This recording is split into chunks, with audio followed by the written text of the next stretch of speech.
So hi mga Kabs, kumusta? Sana sa buting kalagayan at malulusog pa ang katawan. Wow! Exclusive interview ni Boss Mike Cervera kay Senator Trillanes. Ito ang mga maganda at mainit-init na mga tanong na sinagot ng ating senador na si Trillanes patungkol kila Bato, kay Digong at sa lahat ng mga isyong binabato sa kanya. Ito, pakinggan nyo. Nako, dapat talagang malaman. Kahit mga DDS dyan, makinig kayo, makichismis kayo. Tara, panoorin nyo yan. Kasi lagi nilang tinatanong yan. Unang tanong po, yung binulgar nyo po tungkol dito kay Michael Yang. Kasi naalala namin, nung panahon ni dating President Duterte, lagi po yung lagi nyo po yung, kung hindi ako nagkakamali, napunta yan sa Senate hearing. At doon nga tinalakay ninyo at doon din namin napanood na talagang itong si Pulong nung panahon na yon pinipilit nyo na paghubarin dahil doon sa tato. May connection po ba doon si Michael Yang? Meron po, no? Ito ang pangunahing source ng information namin dito ay si Arturo Las Cañas. Si Las Cañas, dating original member ng Davao Death Squad siya, no? At dahil nga doon, talagang naging siya, parang part of the family siya. No? Sinasabi niya, dati, yung bata pa yan si Pulong, talagang siya parang mentor niya yan si Las Cañas. Anyway, doon sa pagiging insider ni Las Cañas, nakita niya yung talagang buong mafia, yung buong criminal organization ni Duterte. At ito nga, si Michael Yang. According kay Las Cañas, yung may tinayo silang factory na sabi nila parang canned fish factory, no? Na nilalagay sa dilata yung mga isda. At ini-export kuno, di umano, no? Pero yung pala ay shabu factory, no? Ini-export nila papuntang iba't ibang bansa, tapos yung mga raw materials galing Malaysia, in-import. So, yan yung informasyon niya. At ang sinasabi niya, later on, napipiece together kasi hindi naman siya sinama dun sa mismong ito gagawin natin, gano'n. Kung hindi, napagdikit-dikit niya kasi yung mga ino-operate nila, pagka hindi kasama sa grupo ni Michael Yang, ay talagang tinutumbad nila. No?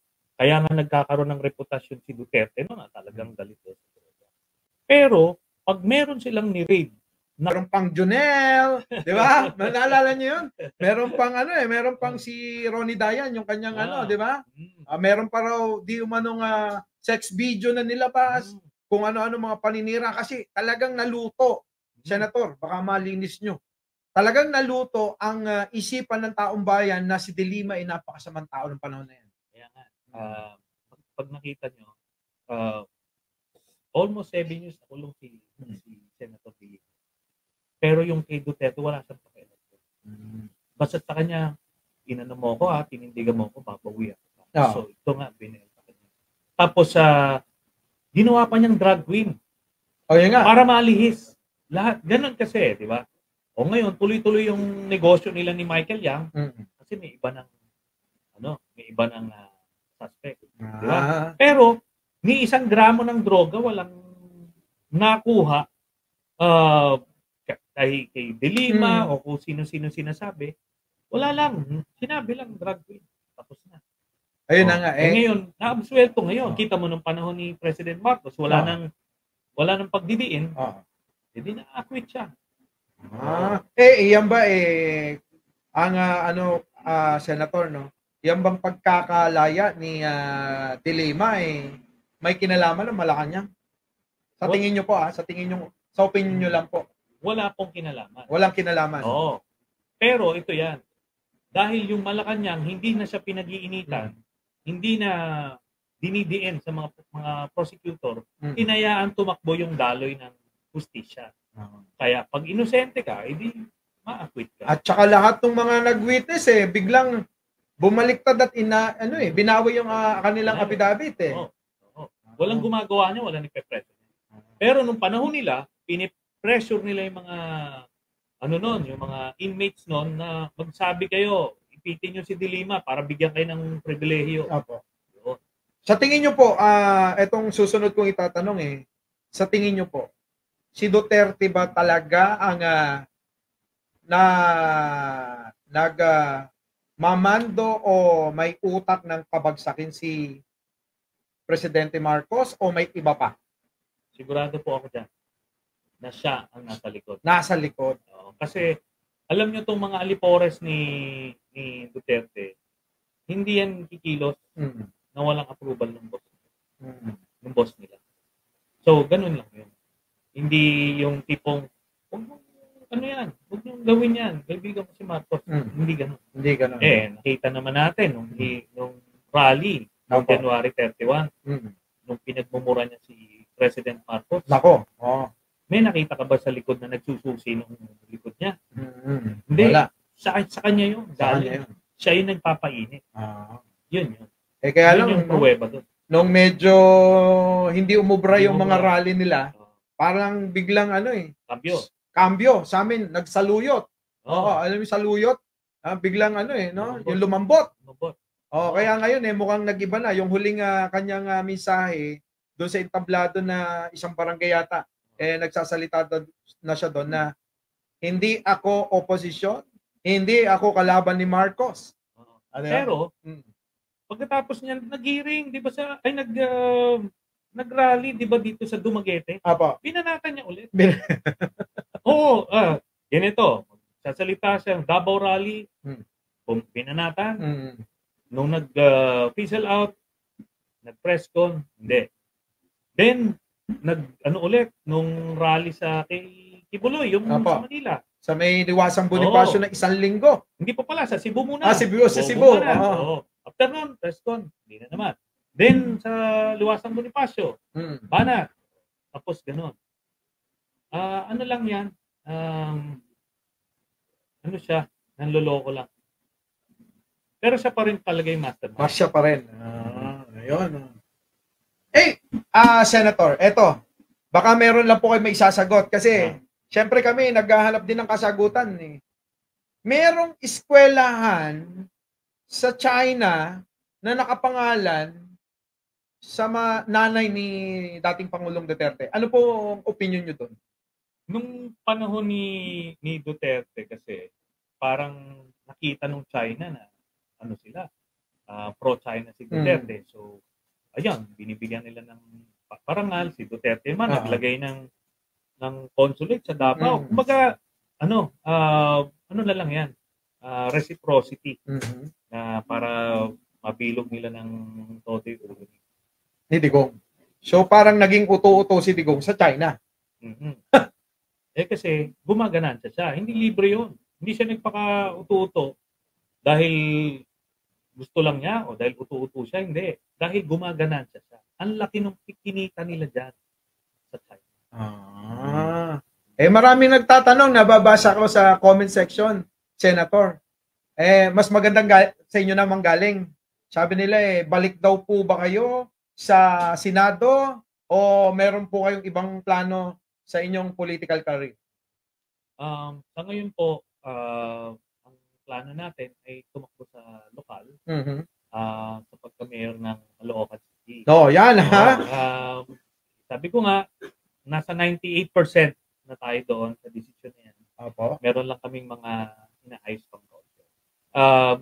Na naman natin, papasalamat tayo sa mga gusto tayong isulong muli sa Senado. Pero palagi ko, nagawa naman na natin kung anong kailangan natin gawin sa Senado. Marami tayong naipasang batas. Ay, nako po.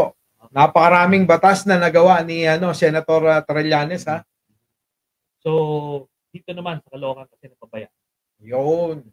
So maliwanag, mare pare ha. Sa Caloocan ang binabalak sa ngayon ni Senator Trillanes na tumakbong mayor. Naku, hindi po ba kayo natatakot doon sa parang pamilya na sila doon na namumuno sa sa Caloocan.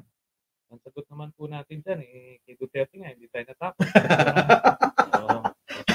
Yun, sa bagay, kay Duterte nga, hindi natakot diyan pa kaya. Oo. Oh, eto pa po, Senator bakit daw po bigla-bigla na para bang bigla kayong sumuporta kay Pangulong Bongbong Marcos samantalang alam ng mga loyalista. Kasagutan po para sa mga loyalista na dati kayong kritiko ni Pangulong Bongbong Marcos. Ganito po yan. Nung senador si Presidente Marcos, senador din ako, magkasama kami. Magkapartido kami. No? Maraming bagay na maraming issues na magkasama kami. In fact, yung ICC, parehas kaming pumirma dyan. Para maging membro ang Pilipinas. Then, 2016, siyempre, nagka-hiwalay naman ng landas. Pero hindi naman kami nanatili yung pagkakaibigan. Ngayon, ng 2022, natural lang, doon kami kay VP Lenny, naniniwala kami na ang pinakang magaling na kandidato that time, si Lenny Robredo. Kaso yung taong bayan, nagusga na na tipong, ang gusto namin, si Bongbong Marcos. Presidente ngayon si Bongbong Marcos. Kami, if we respect democracy, kailangan ganon. Nung 2016, nasa opposition ako. Ang role ng opposition, talagang proteksyonan yung interest ng partido. Ng minorya at ng taong bayan. Na tipong kung may mga polisiya na hindi maganda, kailangan Pero, inantay namin, nirespeto namin yung mandato ni Duterte. Kaso day 1 pala, nagpapatay na Kailangan ng tumindig, day 1. No? So, tapos ang dami namin nakakalap na informasyon na kailangan namin imulat sa tao. 6 years yun na tinindigan namin si Duterte kasi naniniwala kami na masama siya para sa ating bansa at para sa ating mga kababayan. Ngayon, si President Marcos, nanalo siya ngayon, tinanggap namin yung hatol ng taong bayan. Tapos tinitignan naman natin yung mga polisiya niya. Nag-observe kami. Hininto niya yung EJK. Hininto niya yung pag-ipit sa media. Hininto niya yung pag-ipit sa oposisyon. Tapos, pinaka-importante, tinindigan niya yung China. Ngayon, ito yung mga advokasya din namin ng panahon nung iniisip namin kung mananalo si Lenny Robredo. Nangyayari na ngayon. Kaya, ako, kung ba doon sa mga dating followers ni Duterte na nagkamali daw sila sa pagtingin sa akin, ako rin naman, I am man enough to admit na mali din yung pag-estima ko kay President Marcos nung panahon ng kampanya. Yan, mga Mari at Mari, maliwanag At saka, Senator, parang normal lang sa eleksyon na talagang nagbabatuhan ng mga kung ano-anong mga aligasyon Normal lang 'yon at pagkatapos hindi lang naman sa atin nangyayari yan Maging sa ibang bansa kapag may eleksyon, talagang batuhan At pagkatapos noon, may nahalal, dapat suportahan na natin. Tapos na 'yon. Kumayos. Pero nung panahon kasi ni Duterte, hindi siya maayos Kaya kailangan titigan. Ngayon, panahon ni President Marcos, noong 2022, mag-ibang partido. Nung nanalo na, maayos naman Bakit ko ngayon kukontrahin?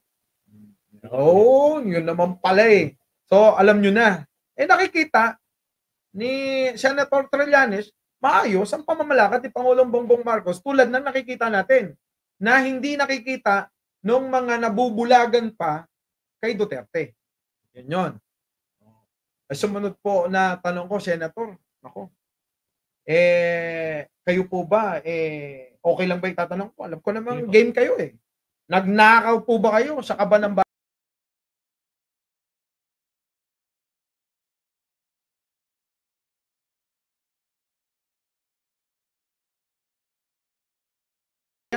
Hindi po. At sinasabi ko nga sa inyo, dalawang presidente na yung natindigan ko, isang Senate President, isang Vice President, na grabe ang network, grabe mga makapangyarihang mga tao. Nasa hawak na nila lahat ng dokumento sa Senado, kung saan man. Ni isa nga wala sila nakita. Di ba? Otherwise, pinay nila sa ombudsman. Wala po akong kaso ng pagnanakaw. Pandarambong. Kasi nagre-research din kami. Wala talaga kami makita, Senator. So, ang hirap namang paniwalaan na sabihin mong nagnakaw yung isang tao, wala ka namang ebidensya. Hindi tulad ni iba to na sabi-sabi lang, pwede ka nang imbestigahan. Oh, magkaiba yon. Oh. So, yun, maliwanag ha. Huli na lang po, Senator, para hindi ka na namin po maabala. May nagtatanong dyan, yung panyong isa, si Aichang, pakibilin nga. Ang tanong niya daw kayo daw po ba single, may asawa? Binata? May asawa po tayo. Ay! May asawa, dalawa po yung anak ko. Yumao yung bunso ko complications due to complications during childbirth. Ako, sorry po. Matagal naman na nangyari. So, dalawa po yung anak ko. Tapos, yan. May asawa po. Ngayon po. So, taga-Caloocan po kayo talaga? Yes. Pinanganak at pinalaki. So, mga kababayan, kung matutuloy si Senator Trillanes sa Caloocan, abay, sana, sa inyo na po yung mic, Senator, para sa huling mensahe para sa mga manonood. Una-una, nagpapasalamat tayo sa Mike at sa inyo po, sa mga subscribers at followers ng Mike Cervera Vlog. Salamat dito sa inyong imbitasyon at sana may napulot po tayong konting informasyon, konting pagliliwanag. Pero itong ating bansa, itong administrasyon ni President Marcos ay naharap sa matinding pagsubok. Itong Duterte camp ay nagsusubok na patalsikin ang Marcos administration para makabalik sila sa poder. At hindi para ayusin yung ating bansa, kundi para magsabog ng lagim muli sa ating bayan. Sana wag po natin to kaya mangyari, maging aktibo tayo dito sa pagkalat ng tamang impormasyon at pagpigil ng mga maling impormasyon. May pahabol po. Kanina nabasa ko. Meron daw pong rally bukas para sa Sara Resign Movement. Kasama daw po ba kayo? Sana naman po yung mga nag-iisip na sumama dyan, sayang po oras ninyo. At yan, ang maganda rito, i-discourage nyo kung may kilala kayong sasama dyan, mulatin nyo. Yung Sara Movement, Resign Sara. Sorry. Resign Sara Movement. Mali pala, Sara Resign Movement. Meron po tayo nakakalap na imbitasyon, pero yan, doon sa mga may planong sumama, yan po, dyan yung ipakita yung pagmamahal nyo sa bayan, di ba? At hopefully, makumbinse si President Marcos na papasukin na. Tanggalin na yung... Hindi lang po yung hindi lang yung Sara Resign, at saka yung papasukin ng ICC. Oo. So, papasukin yung ICC, at matanggal na sa pwesto yan si Sara. So sana, yan, ikalat nyo yan. Ang intindi ko kanina, yung yung kanilang ginagawa, na maisog rally. Yun, discourage nyo. Pero ito, kumbinsihin nyo yung mga kababayan natin na sumama dito sa inyong pagkilo. Si Jen po. Si Jen Angeles, meron siyang gustong itanong. Ipapahabol ko lang. Ano daw po ang opinion ninyo at masasabi nyo doon sa ngayon trending na mayor ng Bamban Tarlac na bigla-bigla daw biglang sumipot na naging mayor na lang sa lugar na hindi naman pala tunay na Pilipino. Alam niyo, yan may tinatawag na sleeper. Yung sleeper, yung mga tinatanim para maging ahente ng ibang bansa. Ito, hindi mo pwedeng hindi sabihin, hindi mo pwedeng hindi alam o nakalimutan mo kung saan ka lumaki. Meron ka kaibigan, no? So obvious ito na trained operative ito ng China. At very strategic kasi yung Bamban, hindi lang dahil doon sa Pogo, malapit yan sa mga EDCA sites. Kaya sana yung mga otoridad natin ay gawin yung kailangan gawin para matanggal sa pwesto ito at ma-deport. Mukhang kakasuhan daw yata po ni Senator Risa Ontiveros dahil sa pagsisinungaling. Perjury daw po yung ikakaso. Mababaw pa yung perjury, no? Pero sa ngayon, yun po yung makikita eh. Pero ultimately, kailangan i-deport ito. Pag hindi na-establish na ano ito, na citizen ito, Opo. ano yan? Kailangan natin i-deport. I-deport. Ayun po. Yan ang ilan. Ano gusto mo itanong? Oo, ayun, nasagot na ni Senator. Sana naanohan ka, naliwanagan ka. Kasi bigla, pero napakagaling mag-Tagalog. Fluent. So, ibig sabihin no, nag-language course ito. At talagang may kausap ito na na Pilipino. Para walang accent. Pero nahasa yan. Siguro mga in 2 years. Kung sleeper ka, magagawa. Senate na lang daw ulit. Senator, Trillanes for Senator. Sabi dito. Marami pong mga nananawagan. Kaya lang doon sa survey Senator, baka mamaya next month, paano yan kung pumasok kayo sa Magic 12? Magbabago po ba isip nyo? Sa ngayon po kasi, sabi ko nga, 98%. Tayo naniniwala, tulong pa rin naman tayo. Nakakatulong pa rin naman tayo kung hinihingi yung ating tulong. At pero dito kasi, Caloocan parang mas kailangan ng tulong ng mga kababayan natin. Sa Caloocan. Opo. Yun. So, mga kababayan namin sa Caloocan, taga Caloocan din po. May mga ibang negosyo natin nandiyan. So, yun, mga kababayan, hindi na natin aawalaan si Senator kasi alam natin busy ito. At karangalan natin na mapagbigyan ni Senator, mga kababayan, mga mare at pare. Dali naabangan ka po nila. Yung iba dyan, mga busy pa kasi gabi ngayon doon, tulog sila. So mamaya pa yung makakapanood ng live stream na to, Senator. Salamat po sa inyong pagsubaybay ng Mike Cervera Vlogs at more power po sa inyo. Sana maraming salamat dumami at lumaki yung inyong channel. Nako, Senator, hindi po talaga ako na tuloy-tuloy na nagpa-vlog. Tuwing meron lang po akong opinion na gusto kong ipaglaban, tulad ng lumabas nung panahon na meron ng distab na mangyayari, di umano. Kasi meron akong mga kasama dating mga vlogger na napag-uusapan na yan. Anyway, hindi na natin baka humaba pa. Maaabala ko po kayo. Pero natutuwa ako kasi tanggap pa rin ako ng tao kahit na hihinto ko ng 1.5 taon, babalik ako ng 3 buwan, 4 na buwan, magbablog ulit ako. So, natatanggap pa rin ako ng tao. Kaya maraming salamat sa inyo at sa muli nating pagkikita, sana ma-invite uli natin si Senator sa susunod na mga panahon na pag nanalo ng mayor. Senator, maraming salamat po ulit. At papatayin ko lang po ito muli. Mga mare-pare, mga kababayan, sa mandako ng mundo naroon kayo, magandang buhay para sa ating lahat. Di ba? Nga na naman kayo sa katotohanan na inilabas ni Senator Trillanes. Kumusta? Kumusta yung mga nakasuhan dyan ng mga DDS vloggers? Good luck sa inyo, ha? Magsinungaling pa kayo, ha? Good luck. PJTV, out.